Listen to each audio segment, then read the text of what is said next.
Excelente, chicas y chicos, bienvenidos y bienvenidas a una nueva clase de lenguaje preuniversitario Antumapo. No sé si escucharon, esta clase está siendo grabada. Sí, ahora avisa. Sí, ahora Sí. avisa, primera vez que avisa, antes no avisaba, así que qué bueno, para que no se me olvide. Igual como siempre, si es que un alumno se da cuenta que el profe no está grabando, le avisa al profe y yo le aviso al DEMRE para que les den 50 puntos en la ocasión. Sí. Excelente, entonces continuamos con las guías de estrategias de lectura comprensiva. Pero antes que todo, vamos a hacer el inicio de la clase. Como siempre, ya sabemos nuestras reglas de las clases. Mantener la cámara prendida o apagada, dependiendo de sus gustos. Vi al inicio un par de cámaras prendidas, me gustó. Ojalá que los que quieran prendan su cámara. Levantar la mano para pedir la palabra. Ustedes saben que, como acabamos de decirle con Alberto, nos encanta que ustedes opinen dentro de la clase, que levanten su voz, que den su opinión, que defiendan sus alternativas con argumentos. Profe, yo creo que es la A por tanto, profe, yo creo que es la B. Eso es lo mejor que como profe nos puede pasar para que la clase sea más entretenida y dinámica. Que utilicen siempre el chat, ¿no es cierto?, para responder y hacer todas las dudas que tengan. Sus micrófonos apagados, por favor, como siempre al iniciar la clase. Cuando entren, se silencian rápidamente para evitar el ruido dentro de la clase, que puedan anotar en algún lugar y que, como siempre, den su máximo. Ahora, en la escala de emociones.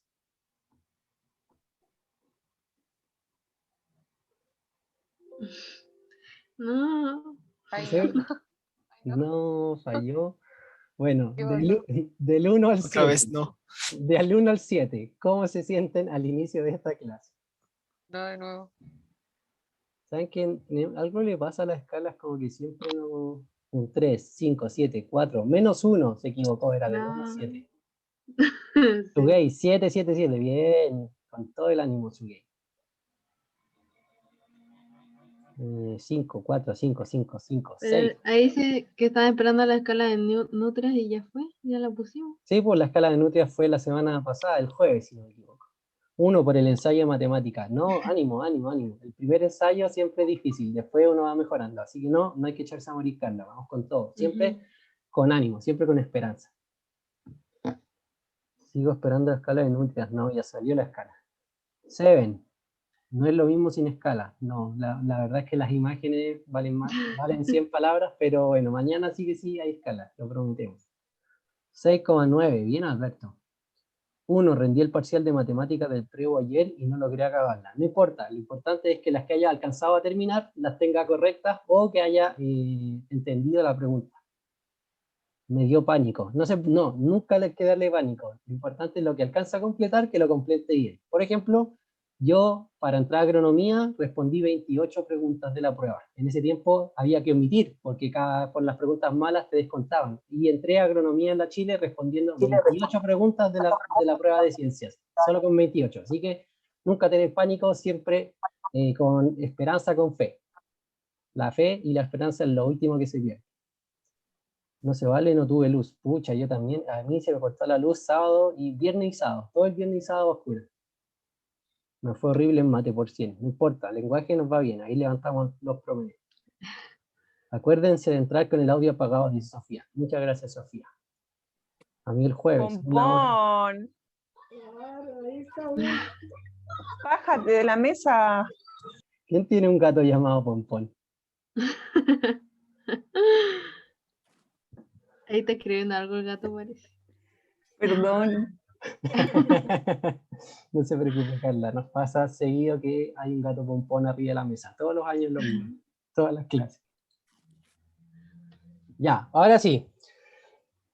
Comenzamos entonces la estrategia de lectura comprensiva 3. Esta guía, no estoy seguro, Feña, si ya subiste la guía, subiste el PPT, pero la guía no sé si... ¿También la subiste? Ya, bacán.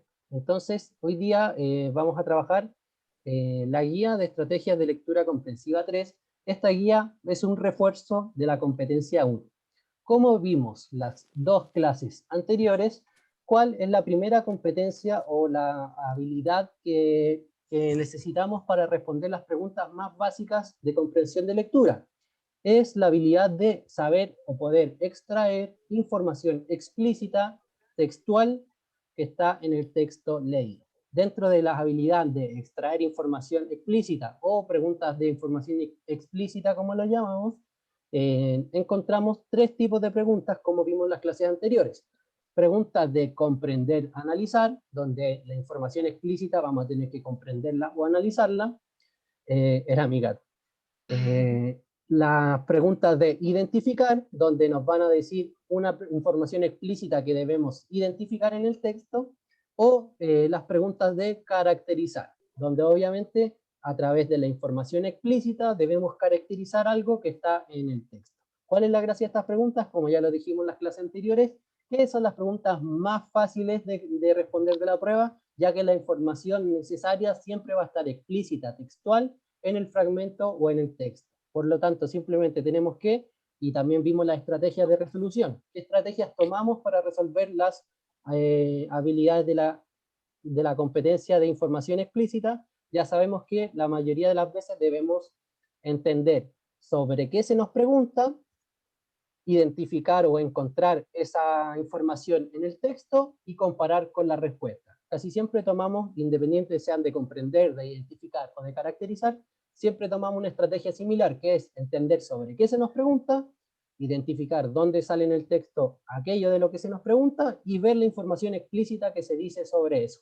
Y luego comparamos la información explícita del texto sobre eso con las alternativas y descartamos y encontramos la correcta. Ya sabemos la estrategia, ya sabemos los tipos de encabezados que tienen esta pregunta. La clase pasada les pedí que me dijeran en el chat cuáles son los marcadores textuales de las preguntas de información explícita, y todos me respondieron muy bien, de acuerdo al texto, según el párrafo tanto, según lo mencionado en el texto leído, de acuerdo a la información del párrafo tanto. Siempre son preguntas que dicen de acuerdo con o que nos remiten al texto. ¿Por qué? Porque la respuesta va a estar textual, explícita en alguno de los párrafos. Por eso siempre en los encabezados de las preguntas de información explícita vamos a encontrar aquello sobre lo que se nos pregunta y alguna referencia al texto para ir a buscar la información que está ahí de forma explícita, textual. Excelente, ya sabemos los marcadores, ya sabemos las estrategias y, como lo mencionamos, esta clase es del refuerzo de la competencia, es decir que vamos a reforzar esta habilidad. Y como la reforzamos, obviamente a través de ejercicios. No hay otra mejor forma de practicar que a través de ejercicios.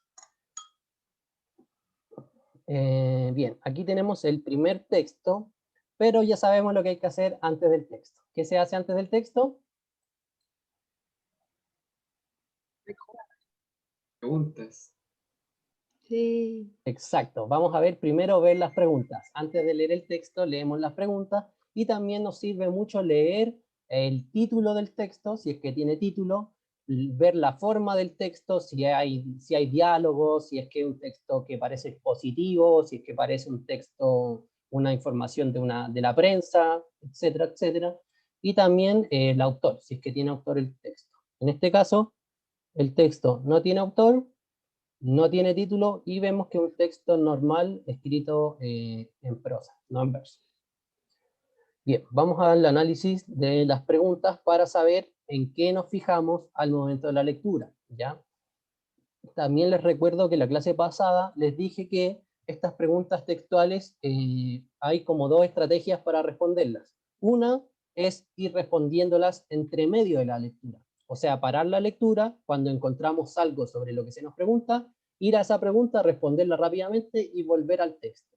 O la otra opción, que es la que estamos practicando y desarrollando en clases, que es leer las preguntas, acordarnos de qué cosas nos tenemos que fijar, leer el texto completo, podemos marcar, subrayar o, no sé, poner en un circulito aquel párrafo donde nos sale la respuesta de una de las preguntas, pero sin detener la lectura, leer todo el texto de corrido y luego ir respondiendo pregunta a pregunta. Ustedes son libres de tomar la mejor alternativa, la que más les acomode para responder.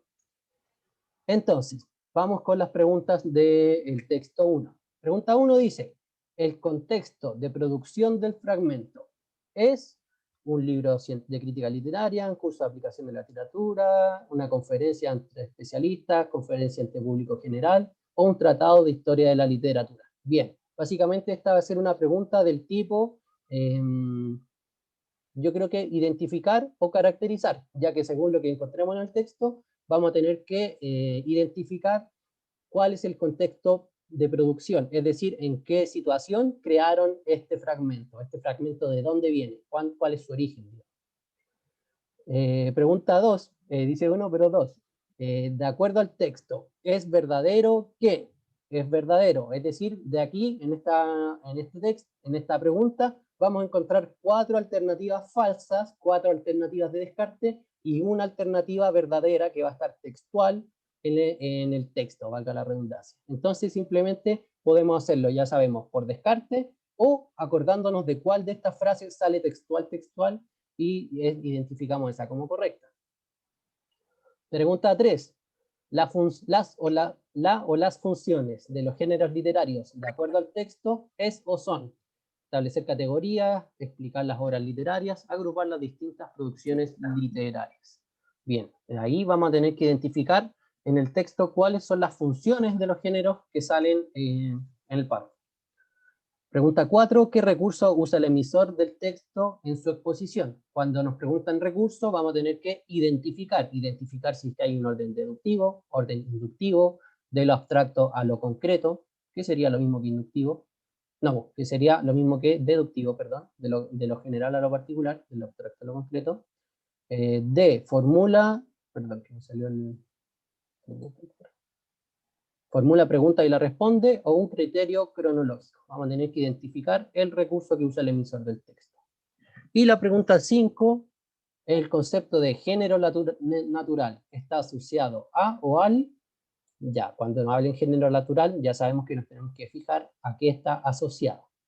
Bien, esas son las 5 preguntas. Profe Ámbar Silva no se puede conectar. Lo lamento mucho por Ámbar, después puede ver el video en YouTube. Bien, comenzamos con la lectura. Parto yo con el primer párrafo y luego la Sofi. Dale. Ya, comienzo entonces, ya sabemos más o menos en qué fijarnos. Y dice: desde épocas muy antiguas, los filósofos y teóricos de la literatura han tratado de establecer categorías que buscan explicar y agrupar las distintas producciones literarias. Anteriormente, introducción a la literatura, decíamos que cuando nosotros vemos un texto literario, incluso antes de leerlo, lo reconocemos como poesía o como teatro o como novela o como ensayo. Generalmente no pensamos en lo que queremos decir con poesía o con ensayo, simplemente hacemos uso de nuestra experiencia como lectores. También recordamos las clasificaciones que vemos en las editoriales o en los libros que leímos en el colegio. Al parecer ahora los textos literarios de este curso, al leer ahora los textos literarios de este curso, vamos a necesitar profundizar un poco más en el sentido de esas clasificaciones que denominamos géneros literarios y de qué modo nos ayudan en el análisis de la obra literaria. La palabra género proviene del latín genus, que significa linaje, especie o género. Nosotros lo hemos estudiado ya como categoría gramatical, género femenino y género masculino. Ahora lo vamos a estudiar en el contexto de la literatura, en un intento de agrupar las obras literarias. Cuando veo un texto y lo clasifico como poesía o como obra de teatro, estoy haciendo referencia solo a la forma. ¿Es la forma el único criterio para la clasificación de un texto en un género literario? En efecto, esa primera clasificación espontánea presta atención únicamente a la forma. De ese modo, separamos también en un principio la prosa de la poesía. Pero todos sabemos igualmente que si colocamos los versos de un poema seguidos, no tenemos prosa, y que si dividimos las líneas de un texto en prosa, tampoco creamos poesía. Por eso los críticos literarios han tratado de encontrar otros criterios que no sean formales. Así se propone que el teatro se escribe para ser representado, la poesía para ser recitada, declamada, leída en voz alta, la narrativa para ser imaginada y el ensayo para ser meditado. ¿Ella? Voy.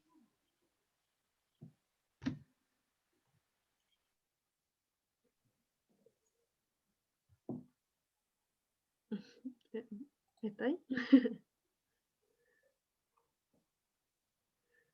¿Voy ¿Estás yo ahí? mejor? ¿Algo?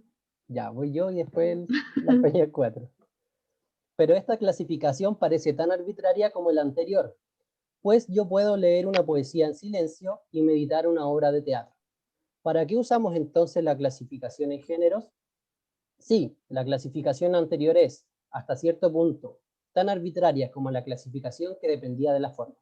Sin embargo, ambas nos ayudan en la lectura.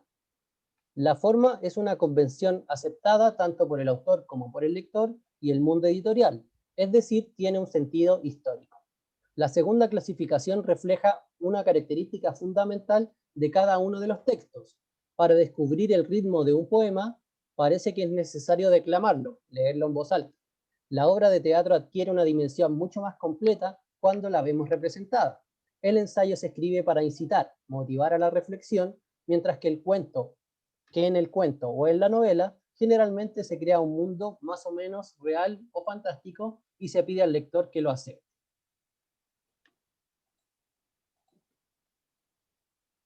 ¿Se Ahí, escucha? Ahí ahí sí, sí. Peña, dale. Ya, súper. Entonces, ¿qué criterios debemos seguir para comprender la clasificación en géneros literarios? Este es un tema de debate entre los especialistas de la literatura de todos los tiempos, pero para los objetivos de nuestro curso de apreciación de la literatura, nos vale considerar brevemente las dos posiciones fundamentales ante el concepto de géneros. Los críticos hablan de géneros naturales y de géneros históricos. Los primeros hacen referencia a principios de comunicación y los segundos a la transformación a través de los tiempos. Ya. ¿Qué debemos entender por géneros naturales? Con géneros naturales nos referimos a diferencias fundamentales en el acto de la comunicación. Por ello, los primeros filósofos concebían únicamente tres géneros, que ellos denominaron lírica, épica y dramática. Con el primero, lírica, el autor mantiene su persona. En el segundo, épica, crea personajes para exponer su pensamiento. El tercero, la dramática, utiliza la representación para expresar sus ideas. A estos tres géneros se añade tradicionalmente un cuarto, la ensayística, cuyo objetivo es la comunicación persuasiva mediante la reflexión. Estos objetivos en la comunicación, que podemos considerar personal, mimético, dramático y persuasivo, dieron lugar a las primeras clasificaciones en géneros. Excelente, ese fue el texto 1, obviamente referido a los géneros literarios. Vamos con el análisis de las preguntas. Pregunta 1, el contexto de producción del fragmento es, y las alternativas son, un libro de crítica literaria, un curso de apreciación de la literatura, una conferencia ante especialistas, una conferencia ante público en general o un tratado de historia. Les leemos sus respuestas en el chat, ojalá con alguna explicación. La B, porque dice ahí. La B porque dice ahí, me parece, dice la B, no caché quién dijo, pero... La B porque es textual, por 2. La B porque es textual, dice Cata Ferrari, creo. B, Sugey, Johnny, Jonathan, Vidal. La B. Bien, vamos a buscar B porque dice, pero en nuestro curso intentaremos bla, bla. Yo digo que es B, dice Sofía. B, ya que menciona que es un curso, dice Génesis. Muy bien, chicos y chicas, están en lo correcto. Por ahí, no me acuerdo en qué momento dice, en este curso de crítica literaria vamos a analizar los géneros literarios de esta forma, bla, bla, bla. Sí, en un momento habla del curso. Ahí en el Dice cuarto párrafo. en el cuarto párrafo. A ver, claro, pero para los objetivos de nuestro curso de apreciación de la literatura. Ahí estaba la respuesta textual. Mencionaba que era un curso de apreciación a la literatura. Así que excelente, nos quedamos con la alternativa B. Eso es lo bueno de esta pregunta, es que la respuesta está textual, así que son preguntas fáciles. Y como les señalaba, hay alrededor de 20 preguntas de este tipo en la prueba, al menos en la que fue el año pasado, en el modelo del DEMRE, habían 20 preguntas, entonces hay harto puntaje solamente por encontrar cosas textuales que están en los párrafos. Vamos con la pregunta 2, Sofi. Ya. De acuerdo al texto, es verdadero que A. Tenemos un conocimiento intuitivo de los géneros literarios. B. Los géneros literarios derivan de las categorías gramaticales. C. Los géneros históricos son posteriores a los géneros formales. D. Los propios escritores deciden a qué género pertenece su obra. Y E. Los géneros literarios no existen y solo sirven como instrumento de enseñanza. Me gusta la alternativa E, es como polémica, como no existe nada.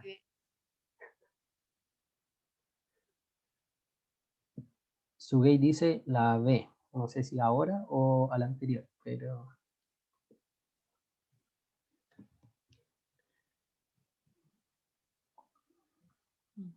La de ahora. Excelente. Bueno, como les había dicho, este tipo de preguntas obviamente tiene 4 descartes que son falsos, 4, ¿cómo se llaman? Distractores, que son frases falsas, junto con una frase que es la verdadera, que va a estar textual, obviamente. Sí. Bien, Alberto también cree que es la B. Los géneros literarios derivan de las categorías gramaticales.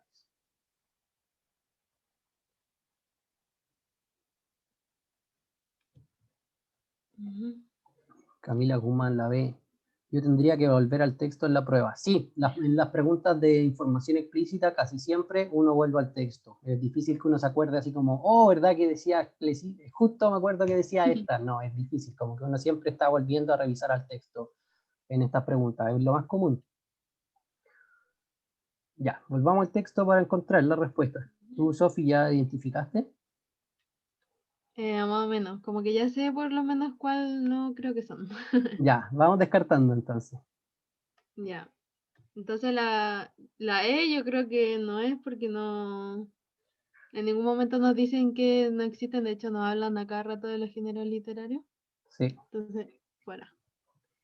Ya. La D, los propios escritores deciden a qué género pertenece su obra. Esa en realidad no me acuerdo de haberla escuchado, así que la descartaría, pero tendría que volver a leer. Sí, igual la descarto. En un momento dice como que, no sé, que los escritores se pueden como tratar de desencasillar, pero al final igual no es una idea que esté en el texto, así. Mm. A ver, ¿cuál más? Sophie dice la E. Mira, Sí. qué polémica. No, la verdad es que como decía la profe Sofía, habla todo el rato de los géneros literarios del texto, así que sí existen los géneros literarios. De hecho, los trata de clasificar o trata de ver cómo clasificarlos. Entonces, no sé. Ya. ¿Cuál estábamos viendo ahora? Estamos entre la A, la B o la C. Esa alternativa nos queda.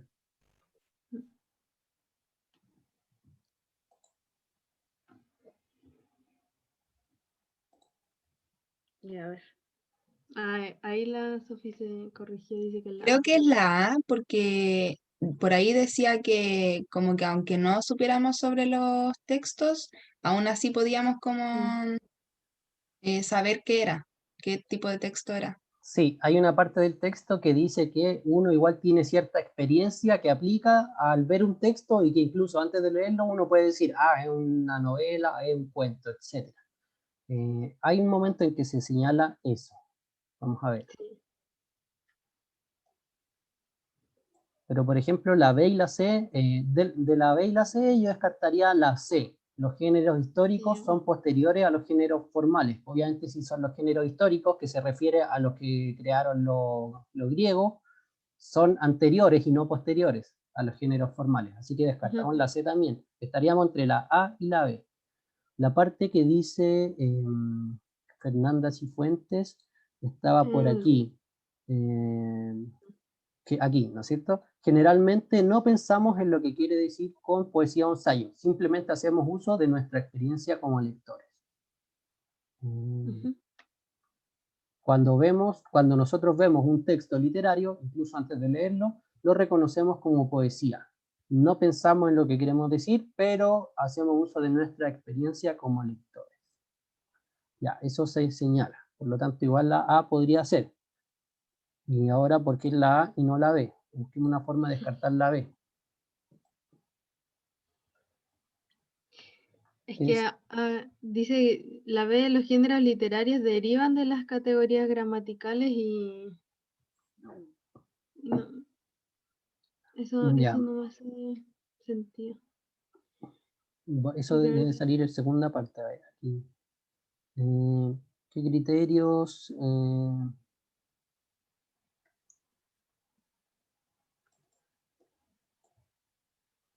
Géneros naturales, no. Los, Profe, y si vuelve a la 1, ¿cómo la 1? o sea, al primer párrafo. Al primer párrafo, vamos. Ujú. Los géneros literarios derivan de las categorías gramaticales. Ah, no. Las categorías gramaticales es cuando habla, creo que de... las categorías son primera persona, segunda persona. Esas son las categorías gramaticales. Pero los géneros literarios no derivan de eso y creo que no lo vamos a encontrar en el texto. Así que nos quedaríamos con la...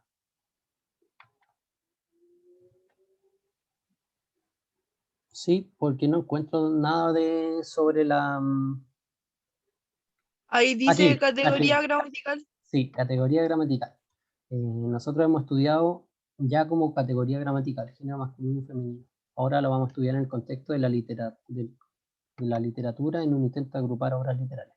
Entonces, claro, la relación que se establece entre categorías gramaticales y géneros literarios no es una relación de que una sale de la otra o que una deriva de la otra. Así que no, nos quedamos con la alternativa A. Tenemos un conocimiento intuitivo de los géneros literarios. Excelente. Vamos con la 3, Fer. Ojalá se escuche bien. Ya. Grita, grita. Entonces, la 3. La o las funciones de los géneros literarios de acuerdo al texto son establecer categorías, explicar las obras literarias y o agrupar las distintas producciones literarias. Bien, las funciones de los géneros literarios. Obviamente es algo de lo que trata en casi todo el texto. ¿Por qué tenemos géneros literarios? ¿Para qué son? Entonces, ¿cuáles recuerdan haber visto en el texto? Antes de volver, obviamente. Las 3. Las 3. Bien, Paula, Sugei, Johnny dicen la E. Aún no recuerdo haber leído, aunque no recuerdo haber leído la 3. Agrupar las distintas producciones literarias. Yo creo que la que menos, o como que la que encuentro más rara, es la 2. Explicar las obras literarias. Encuentro que quizá eso no estaba, ¿no? Vamos al texto a revisar. Establecer categorías, explicar las obras literarias o agrupar las distintas producciones literarias. Vamos a ver el texto.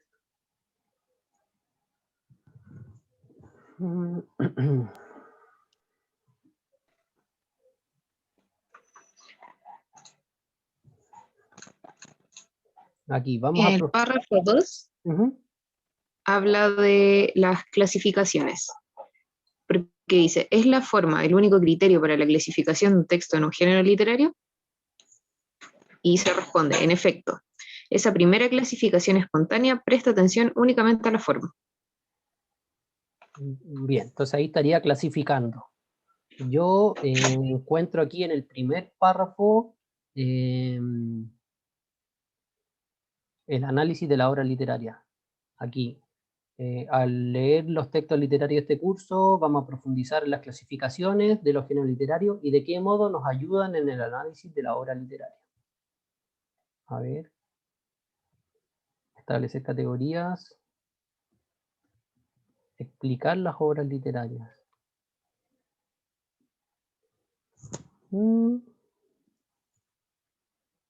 Sí, aunque no me convence. Y la 3, agrupar las distintas producciones literarias. Es así. Agruparla en clasificaciones. Clasificarla.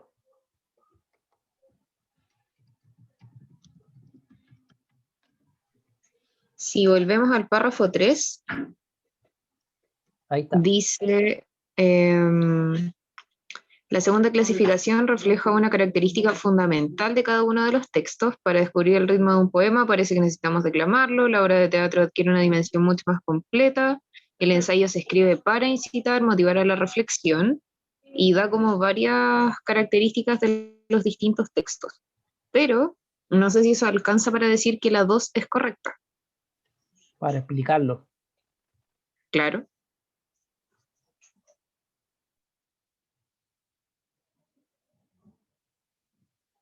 Claro, es que explica la función, pero no es como que explique a los géneros en sí mismos, o a los textos.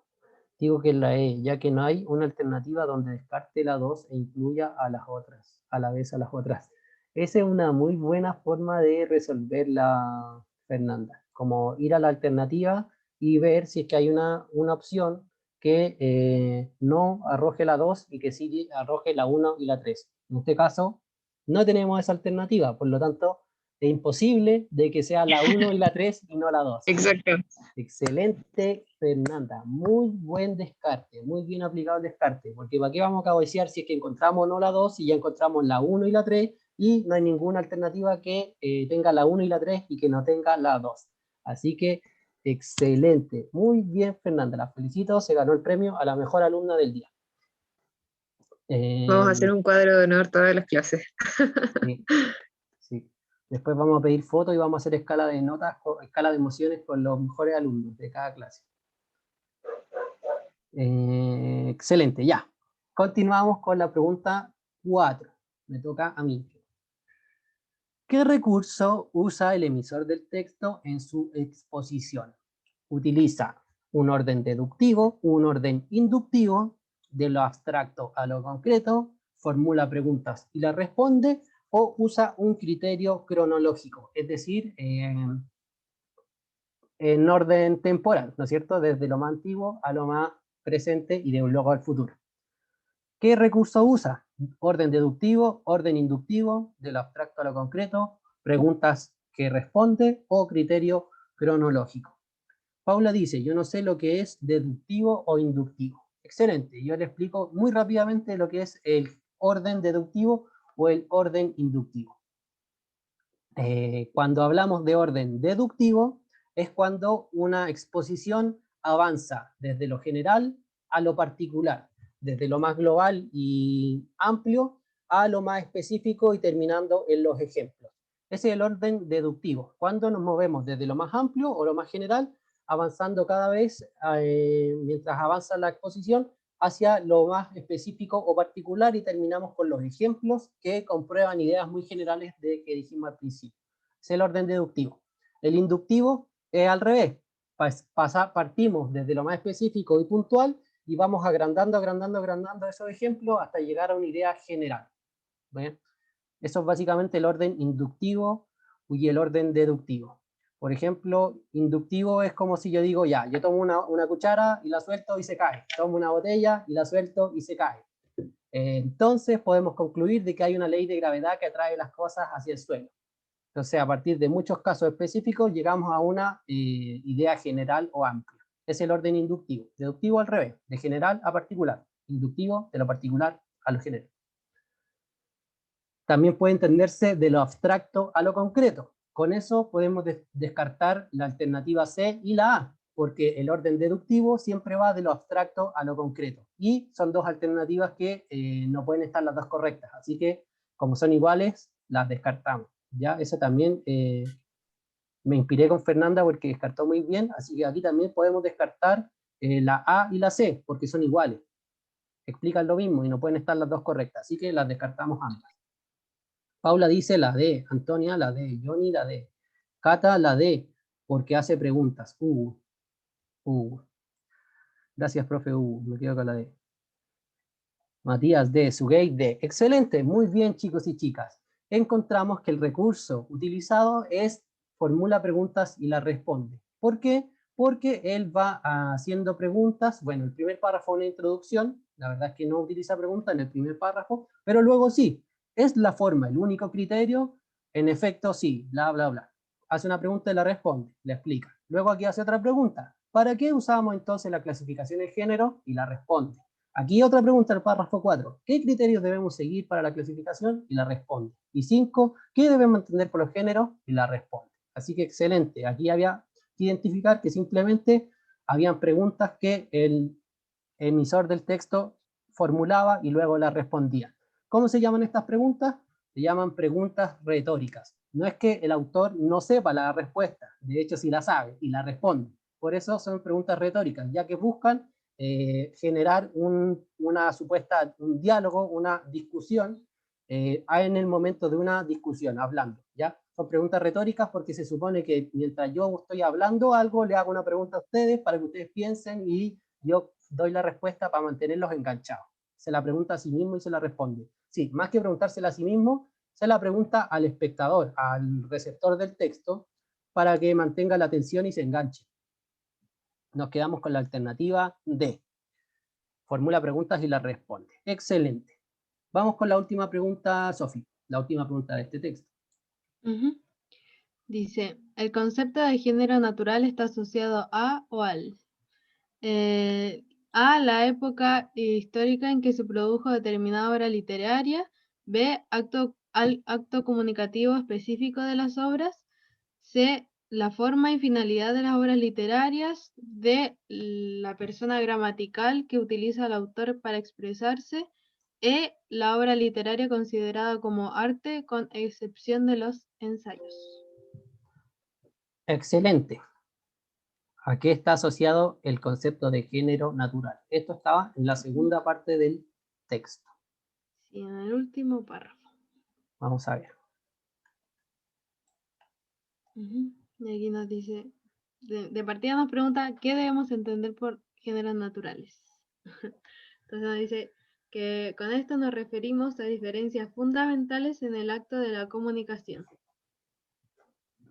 Y ahí empieza a hablar cómo, o nos explica cómo más o menos los tres géneros, los autores comunican su obra, como ellos, como emisores, van enviando su mensaje al público.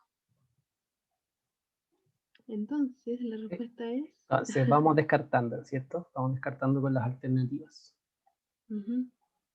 Aquí. ¿Qué dice el público? Sí.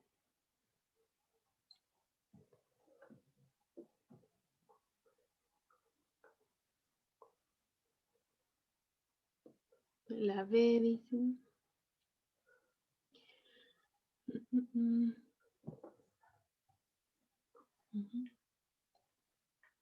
B porque dice referencia a principios de comunicación. Sorry, profe, ando despistada. No se preocupe.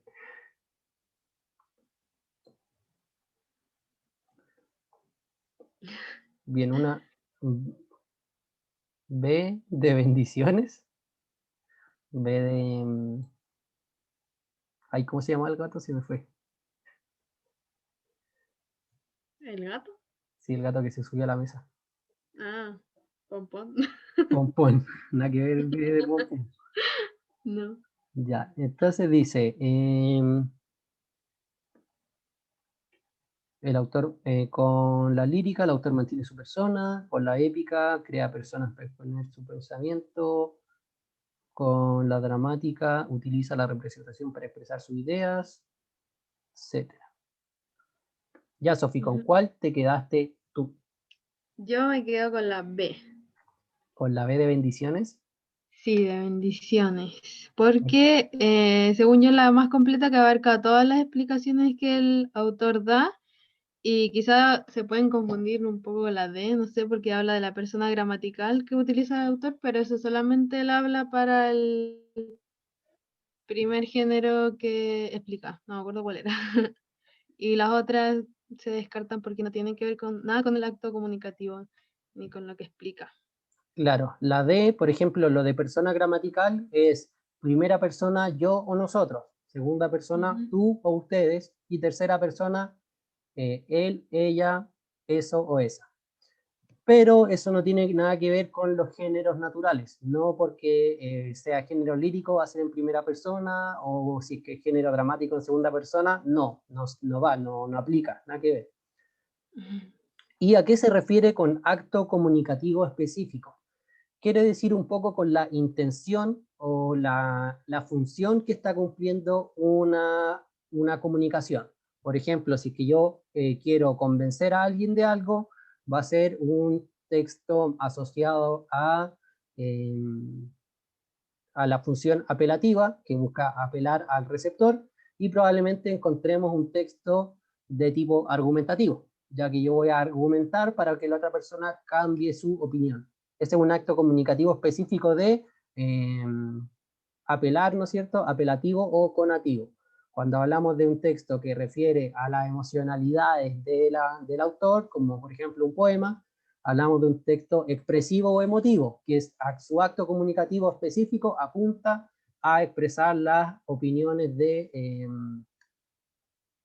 emisor. Entonces eso se refiere un poco con acto comunicativo.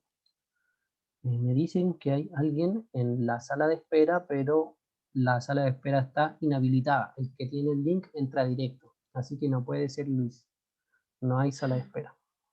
Que entre más. Alguien que debería entrar directo. Excelente, entonces pregunta 5, nos quedamos con la alternativa B, el acto comunicativo específico de las obras literarias, obviamente, se entiende. Descartamos un poco la C, ya que en este párrafo de género natural no hablaba nada de la forma, no se refería para nada a la forma, la finalidad sí la menciona, pero la forma no está presente, así que la descartamos, también descartamos la C. Y nos quedamos con la alternativa D. Excelente. Vamos con el segundo texto. Tenemos ya en pantalla el texto número 2. Pero ya sabemos que antes del texto hay que leer las preguntas. Así que vamos a las preguntas primero. Sugei dice, ¡y! Supongo que es una celebración, que la tenía buena. Bien, preguntas del texto 2.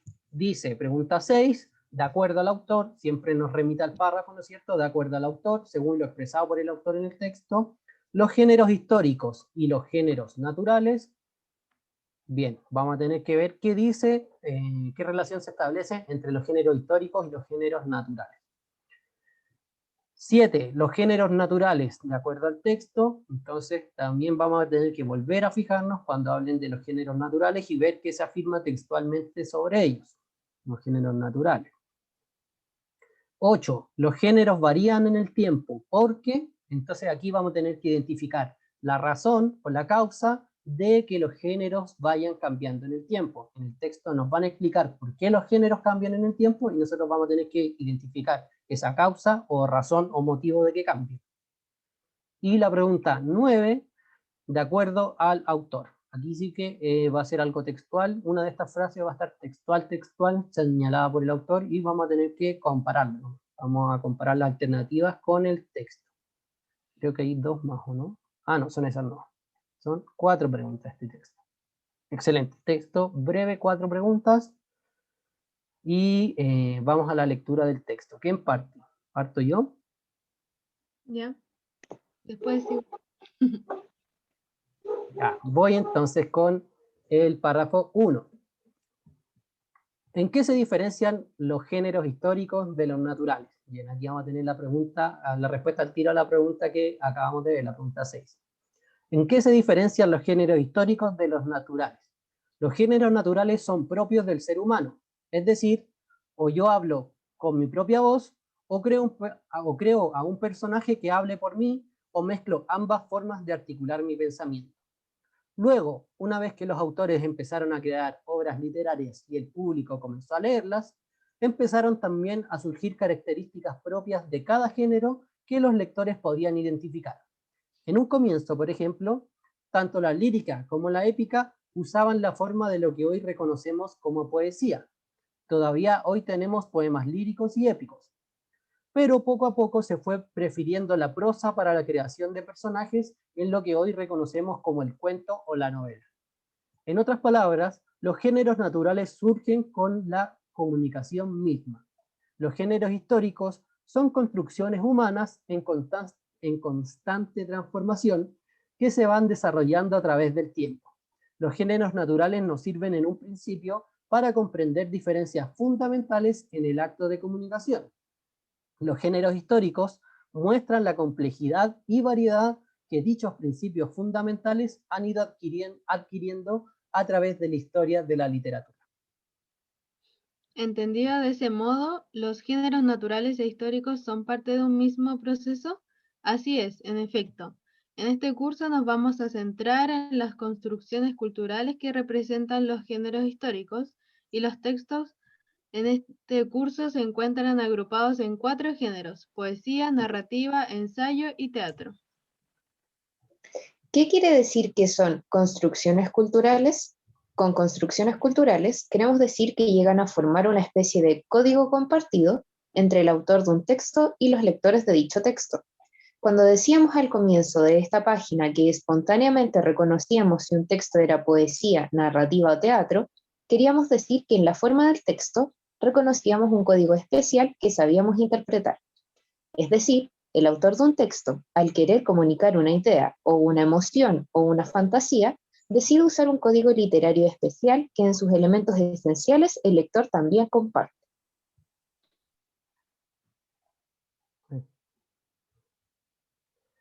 Luego, los géneros son una especie de retórica, de reglas que los autores deben seguir. No, los autores son libres en la fase creativa. Por eso los géneros están en un proceso constante de transformación. No obstante, el código del género que comparte el lector es importante en el momento de la lectura y por tanto en el momento de la comunicación. Los autores son libres de usar un género u otro o de mezclar diversos géneros en una obra literaria, pero necesitan ser conscientes de que el lector los va a leer con los prejuicios de los géneros que dominan en su momento histórico. ¿Significa eso que el lector juzga una obra literaria según se ajusta al código del género a que pertenece? Eso sucede muchas veces cuando la obra literaria sale fuera de las expectativas de género del lector, pero nosotros en este curso vamos a profundizar en la comprensión del texto literario en sí mismo. Las características de los géneros nos van a servir solo como guía. Muchas veces el valor de una obra literaria depende en gran medida de cómo rompe con las reglas hasta entonces aceptadas para un género concreto. Excelente, y parece que este texto era como la continuación del primero, ¿no es cierto? Como que seguía igual dentro de la misma onda. Bien, vamos con la pregunta número 1, que como vimos probablemente estaba en el primer párrafo de la respuesta. De acuerdo al autor, los géneros históricos y los géneros naturales: A, son parte de un mismo proceso. B, son equivalentes como formas de comunicación. C, son categorías incompatibles. D, son conceptos equivalentes. O E, no tienen grandes diferencias entre sí. ¿Qué relación se establece entre los géneros históricos y los géneros naturales? Ya están poniendo algunas A en el chat. Yo voy a volver al texto, porque como es pregunta textual, siempre volvemos al texto para asegurarnos. Martín también dice la A. ¿En qué se diferencian los géneros históricos de los naturales? Los naturales son propios del ser humano, es decir, hablo con mi voz o creo un personaje por mí. Luego, una vez que los autores empezaron a crear obras literarias, empezaron también a surgir características propias de cada género que los lectores podían identificar. En un comienzo, por ejemplo, bla, bla, bla, bla, bla, bla, bla. En otras palabras, los géneros naturales... En el párrafo 2 sale. En el párrafo 2. A ver.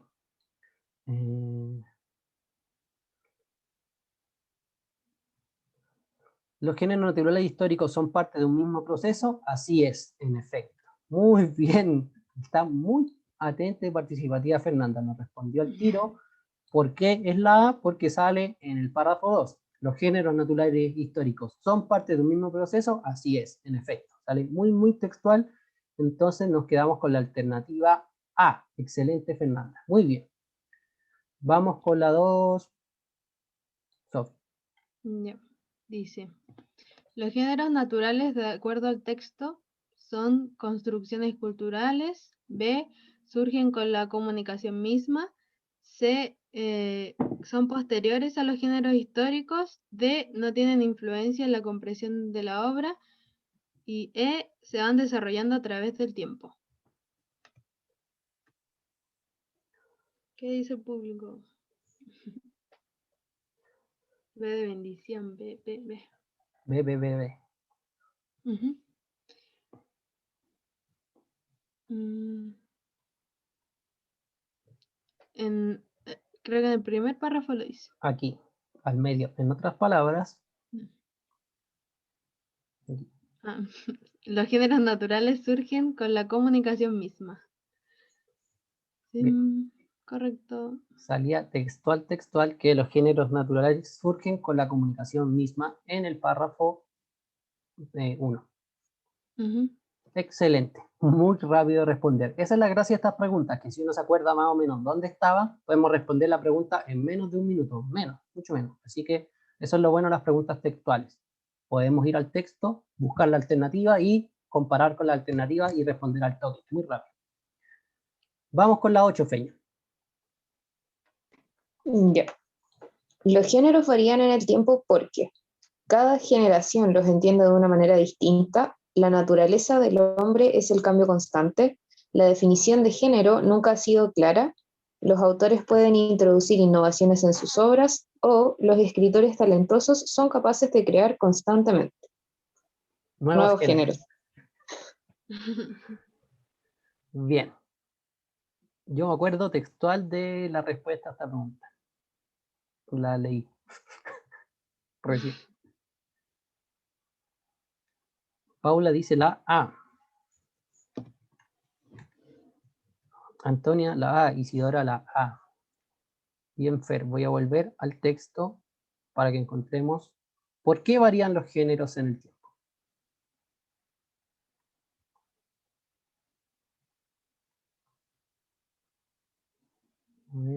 Debería estar por aquí.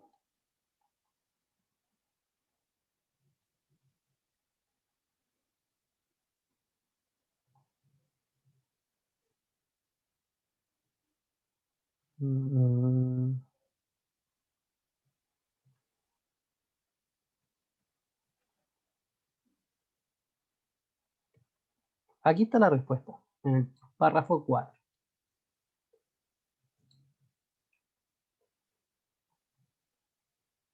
Donde dice: ¿los géneros son una especie de retórica de reglas que los autores deben seguir? No, los autores son libres en la fase creativa. Por eso, aquí está textual, por eso los géneros están en un proceso constante de transformación. ¿Por qué? Porque los autores son libres en la fase creativa. Los autores son libres de usar un género u otro o de mezclar varios géneros en una obra literaria. Entonces, Feña, ¿con cuál alternativa nos quedaríamos? Sería la alternativa. Wow. A ver, espérate, es que no me calza con lo que leí ninguna. Cada generación tiene una manera distinta. Ya, esa no. La naturaleza tampoco. Tampoco es eso. Pero, Paula dice, pero dice que tiene que estar consciente de cómo lo entiende el lector respecto al tiempo histórico. Exacto. Sí, señala de que obviamente los lectores juzgan un libro según si se adecua al género que uno como que, esta es una novela, tiene que ser novela. Así que me ponen, no sé, una cuestión informativa en una novela, va a ser como, ¿qué onda? ¿Esta novela me está enseñando o es un texto de ficción? Como que obviamente se tienen que ajustar un poco la obra literaria al género que pertenece. Pero la pregunta es, ¿por qué varían en el tiempo los géneros? ¿Por qué varían en el tiempo los géneros? Porque, y me quedo yo con la alternativa D. Yo me quedo con la alternativa D. Los autores pueden introducir innovaciones en sus obras, que es lo que se señala en el párrafo 4. Que por eso los géneros están en un proceso constante de transformación, porque los autores son libres en la frase creativa y no deben usar los géneros como una retórica o reglas que deben seguir estrictamente, sino que igual pueden innovar por eso son libres en la fase creativa. ¿Ya? Obviamente señala de que no pueden innovar tanto porque si hacen algo muy raro, los lectores no van a entender y lo van a juzgar mal. Pero señala de que como son libres en la fase creativa, pueden innovar, digamos, pueden tomar elementos de un género u otro o mezclarlos. Por eso se van creando nuevos géneros, porque los autores son libres de introducir innovaciones a sus obras. Así que nos quedamos con la alternativa D. También por descarte, ¿no es cierto? La naturaleza del hombre, el cambio constante, nunca sale en el texto. La definición de género nunca ha sido clara. No es que no ha sido clara, de hecho este texto se encarga de definir varias veces el género, desde género masculino-femenino, género literario, género histórico, géneros naturales. Entonces hay muchas definiciones de género. Los escritores talentosos son capaces de crear constantemente nuevos géneros, tampoco, como que los géneros ya están y dentro de eso se mueven un poco, pero no es que creen todos los días salga un género nuevo, no. Por eso nos quedábamos como entre la A y la C, o sea, entre la A y la D, pero más la D. Cada generación lo entiende de una manera distinta. Sí, pero no se señala en el texto, no es una idea que responda a la pregunta de por qué los géneros van cambiando. Así nos quedamos con la D. Vamos con la 9. Vamos con la pregunta número 9. Voy yo. ¿Yo? Ah, no. No. Dice, de acuerdo al autor, ya, esta va a ser textual. Tenemos, de acuerdo al autor, A, hay obras cuyo mérito consiste en romper las normas establecidas para el género. B, un buen escritor respetará rigurosamente los límites que la retórica ha impuesto para determinado género. Idea súper contraria entre la A y la B. C, es necesario que el lector haya estudiado formalmente las características de cada género para entender una obra literaria. D, la historia de la literatura demuestra que una obra debe respetar las normas del género para poder ser bien entendida. O E, los escritores deben conocer muy bien las características de los géneros literarios para poder escribir una buena obra. Bien, ¿cuál de estas alternativas el autor la señala textualmente?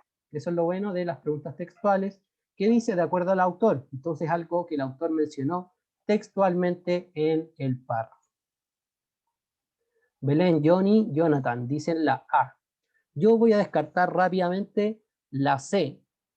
No, nunca se señala que sea necesario que el lector haya estudiado, es como que uno tiene que estudiar todos los géneros literarios antes de leerse un cuento, cosa que es absurda. La alternativa E, los escritores deben conocer muy bien las características de los géneros literarios para poder escribir una buena obra. Eso nunca se menciona en el texto, puede ser cierto, de hecho yo encuentro que es bastante cierto, pero nunca se menciona en el texto, así que como son de acuerdo al autor, lo que escribió el autor en este texto, no se menciona eso, así que descarto la C y la E. La D también la descartaría, no me queda, y voy a buscar el párrafo donde prueba que es la alternativa A.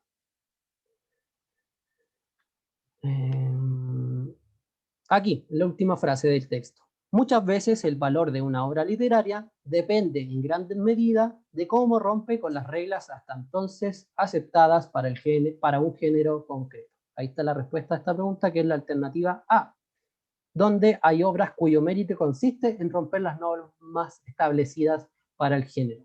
Es un poco lo que pasa en Niebla, cuando, no sé si lo leyeron en el colegio, cuando en Niebla el personaje de la obra como que va a buscar a su autor para que le mejore la vida, le dice como, oh, me has tirado una vida miserable, ¿por qué me haces pasar tantas tragedias? Y el loco, no, bueno, no sé.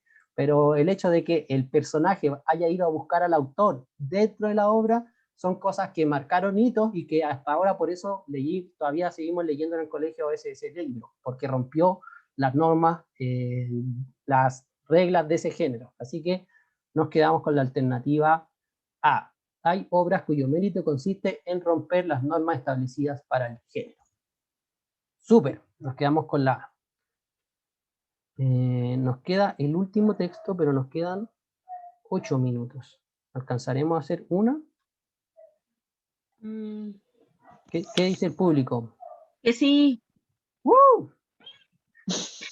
Perdón, profe, por no No. responder, es que ando ocupada viendo universidades, que como ahora me están pidiendo una cuestión que tengo que anotar universidad y todo eso, el arancel, Ujú. estoy estresada.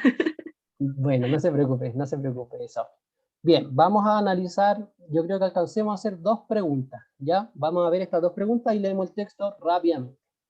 Pregunta 14. El primer párrafo contiene una definición, una conclusión y o un ejemplo. Solo uno y dos, solo uno y tres, 1, 2 y 3.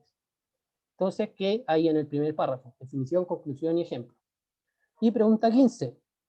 En el texto se afirma que A. El barroco español es producto de la influencia italiana. B. La contrarreforma ayudó a limitar la influencia italiana en España. C. El barroco siguió desarrollando temas renacentistas. Séneca fue uno de los principales autores del barroco español. Y o que el barroco se desarrolló exclusivamente en Inglaterra, Francia e Italia. Bien, vamos a tratar de responder estas 2 preguntas en el tiempito que nos queda. Dale, Sofi, comiénzanos. ya. El barroco es un movimiento artístico y cultural extendido por toda Europa y que entraña la renuncia a las ideas del Renacimiento. El barroco trae consigo una renovación de técnicas y de estilos. En España la contrarreforma influye en gran medida sobre este movimiento y las expresiones italianas se asimilan, pero al mismo tiempo se españolizan y las técnicas y estilos se adaptan a la tradición española. En este siglo XVII, en que aparece el movimiento barroco, se intensifican los tópicos que ya venían dándose en el Renacimiento: fugacidad de la vida, rapidez con que el tiempo huye, desaparición de los goces, complejidad del mundo que rodea al hombre, etc. La literatura del siglo XVI se expresaba en un estilo sereno y de equilibrio. El barroco del XVII viene a desestabilizar esa serenidad y diversas fuerzas entran en conflicto. Pero es en España donde el barroco se da con mayor intensidad y donde adquiere mayor originalidad. El cambio de mentalidad en las gentes y una cierta conciencia de inseguridad y de crisis hacen que se extienda una gran preferencia por las características propias de este movimiento. Los escritores del siglo XVII se inspiran en una filosofía de renuncia que es la filosofía estoica de Séneca, y al mismo tiempo tienen muy en cuenta el sentido religioso de la vida. Los escritores españoles del siglo XVII aportan en sus obras la doctrina del desengaño y del pesimismo. No se dejan embaucar por la belleza de la naturaleza, creen que es falsa y engañadora. Todas estas tendencias se hallaban incipientes en el periodo anterior, en el Renacimiento, y en el Barroco no hacen otra cosa que intensificarse hasta llegar a la exageración. A fines del siglo XVI, la situación social y política de España predispone a los escritores a imbuirse de lleno en este movimiento. El hambre, la peste, la desigualdad social, los pícaros, los mendigos, las miserias, los sueños de grandeza, etc. Todos estos temas son llevados a la literatura. Es una situación apropiada para que nazca esa literatura cuyos cimientos están en la decepción, en el desengaño, en lo poco que valen las grandezas humanas. Excelente. Rápidamente leímos el texto número 3 y vamos con la primera pregunta. La pregunta sobre el párrafo 1 y qué es lo que contiene. Si contiene una definición, una conclusión y o un ejemplo. Ahora me doy cuenta que podríamos haber leído el puro párrafo 14 y haber respondido a esta pregunta y no haber leído todo el texto, pero bueno. Vamos a ver el primer párrafo. Está buscando una definición, una conclusión y un ejemplo. Y dice: el barroco es, ya sabemos que la definición siempre responde a la pregunta ¿qué es algo? Entonces aquí no están definiendo al barroco. El barroco es, y dicen lo que es, un movimiento artístico cultural extendido por toda Europa. Entonces ahí tenemos una definición. Muy bien. Nos faltaría la conclusión y un ejemplo. El barroco trae consigo una renovación de técnicas y de estilos. En España la contrarreforma influye en gran medida sobre este movimiento. Las expresiones italianas se asimilan, pero al mismo tiempo se españolizan y las técnicas y estilos se adaptan a la tradición española. Bien, consideremos eso una conclusión o un ejemplo, o las dos cosas. ¿Qué dirían ustedes, chicos y chicas? Definición, ya sabemos que al menos eso sí está presente. Luego tenemos una conclusión y un ejemplo. Isidora dice la D. Sofi dice D. Supongo que se equivocó y pasó a llevar las porque expresa un poco de duda. Yo creo que está absolutamente segura de su respuesta, la Sofi. Sí, dice. Bien, yo también me quedo con la alternativa D, una definición y un ejemplo. ¿Un ejemplo de qué? Un ejemplo de cómo se desarrolló el barroco, en este caso en España. Bien, cómo se adoptó el barroco y las expresiones italianas se introdujeron y se adaptaron a la tradición española. Así que nos quedamos con la D, que hay la definición de barroco y un ejemplo de barroco de cómo se expresó el barroco en España. Vamos con la pregunta 15 para terminar, que nos quedan los últimos 2 minutos de clase. Ya, rápido. En el texto se afirma que A, el barroco español es producto de la influencia italiana, B, la contrarreforma ayudó a limitar la influencia italiana en España, C, el barroco siguió desarrollando temas renacentistas, D, Séneca fue uno de los principales autores del barroco español, E, el barroco se desarrolló exclusivamente en Inglaterra, Francia e Italia. Bien, descarto rápidamente la E. El texto parte diciendo que el barroco es un movimiento artístico cultural que se desarrolló en toda Europa. Así que descarto la E. Y ya sé cuál es la correcta. ¿Qué dice el público? Esperamos una respuesta para el recreo. Si no, no hay recreo.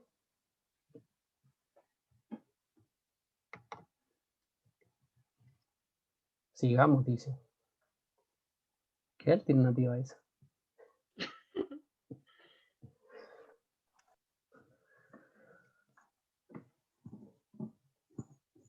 Bien, ¿qué es lo que se afirma en este texto? Voy a volver al texto para mostrar. Isidora ahí habló, dijo la C. Sofía también es C. Y Antonia y Johnny es C. Y yo también digo es C. ¿Sí? Es C. ¿Por qué? Aquí dice, textualmente, aparece el movimiento barroco. Se intensifican los tópicos que ya venían dándose en el Renacimiento.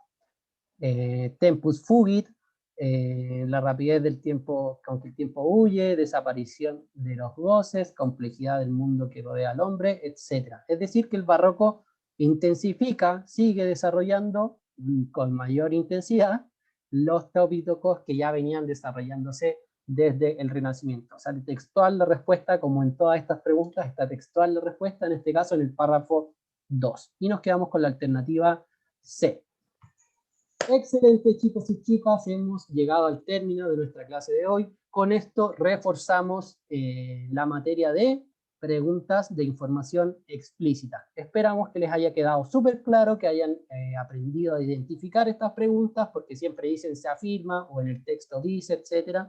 ¿Y cuál es la estrategia? Identificamos sobre qué se nos pregunta, lo buscamos en el texto y comparamos con las alternativas. Así que eso respecto a las preguntas de información explícita. Cuéntenos, Alberto. Profe, ¿todas las clases van a ser así de ejercitación o vamos a pasar materia? Generalmente pasamos materia y luego ejercitamos.